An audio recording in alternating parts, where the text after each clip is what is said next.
தர்மத்தை முதல்ல நாம் வெறுப்போம். ஏன்னு கேட்டால் நம்ம இஷ்டப்படி வாழ அது விடாது. எல்லாத்துக்கும் ரூல்ஸ் அண்ட் ரெகுலேஷன்ஸை சொல்லிக்கிட்டே இருக்கும். இப்படித்தான் ரோட்டில் நடக்கணும்னா நீ இப்படித்தான் நடக்கணும். எல்லாத்துக்கும் இந்த விதினா என்ன, ரூல்ஸ்ன்னு சொல்கிறோம், ரூல்ஸ் அண்ட் ரெகுலேஷன்ஸ். சட்டம் தெரியாமல் இருக்கிறது ஒத்துக்காது அரசாங்கம். எனக்கு தெரியலேன்னு யாரும் சொல்லக்கூடாது. நீ ஏன் தெரிஞ்சுக்கல? அப்படி வாழ்க்கை முழுக்க இந்த சட்டம் தெரிஞ்சு வாழ்கிறதான் தர்மம்னு பேர். அப்படி வாழ்கிற போது என்ன ஆகிடுது, ஒரு கட்டுக்கோப்பு வர்றது. நம்ம மனசுக்கு ஒரு கட்டுப்பாடு இருக்குது, இந்திரியங்களுக்கு ஒரு கட்டுப்பாடு இருக்குது. அதனால தாறுமாறுமா போக மாட்டோம்.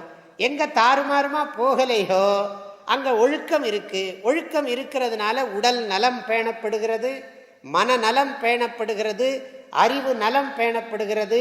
இது எல்லாருக்கும் வேண்டியிருக்கு. குடும்ப நலம் பேணப்படுகிறது, ஜாதி நலம் பேணப்படுகிறது, சமுதாய நலம் பேணப்படுகிறது, நாட்டு நலம் பேணப்படுகிறது, உலக நலமே பேணப்படுகிறது. கட்டுப்பாடில்லாத வாழ்க்கையில் கிடைக்கிற இன்பம் அது இன்பம் மாதிரி தோன்றி பெரிய துன்பத்தை எல்லாருக்கும் சேர்த்து கொடுத்துட்டு போயிடும். அதுலேருந்து மீளவே முடியாது. கட்டுப்பாடாக வாழ்கிற வாழ்க்கையில் இருக்கிற இன்பம் கட்டுப்பாடு இல்லாமல் வாழ்கிற வாழ்க்கையில் கொஞ்சம் கூட கிடையாது. சிறப்பு ஈனும் செல்வமும் ஈனும் அறத்தினோங்கு ஆக்கம் எவனோ உயிர்க்கு.